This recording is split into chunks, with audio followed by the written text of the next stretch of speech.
being there, I decided to start my internship at the Seoul Deaf Korean Association. And I had some expectations. When I arrived there, I was deaf, they were deaf, we would be able to sign and communicate with one another. That was not the case. They didn't know English very well, and didn't know American Sign Language either. And I didn't know Korean, and I didn't know Korean Sign Language very well either. And so, if you can imagine, those first few weeks of my internship were challenging. I sat in my cubicle, kind of staring into space, figuring out what I was going to do with myself.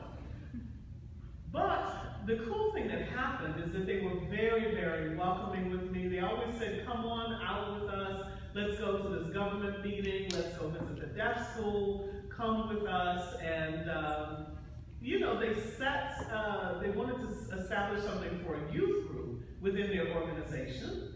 And finally, after I sat there and just looking pretty everywhere I went, they said to me, why don't you go ahead and sign in ASL and teach ASL to us? And I decided, okay, that gives me something to do.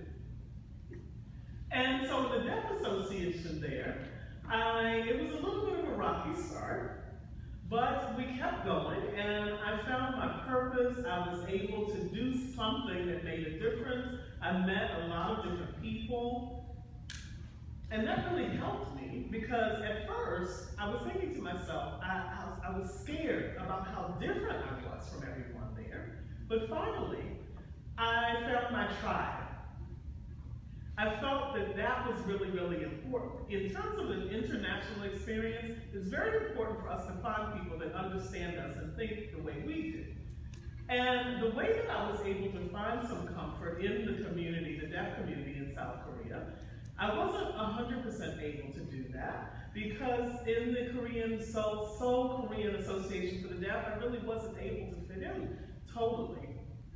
And I couldn't find comfort in the Korean society as a whole, because as a Black woman, this was really the first time I didn't really realize 100% what it meant to be Black abroad. I had no idea. And what it meant to be Black and deaf in another country. And that was really very, very hard to navigate, because up until this point here in the United States, I felt like there were no barriers, nothing that I couldn't do, and nothing that really was oppressive to me. But when I tried to reach out and get a taxi, the taxis would just go away from me, and they wouldn't stop. And I lost my self-esteem. Or as I said, with people coming and touching my hair freely, and it was really, really very, very difficult for me.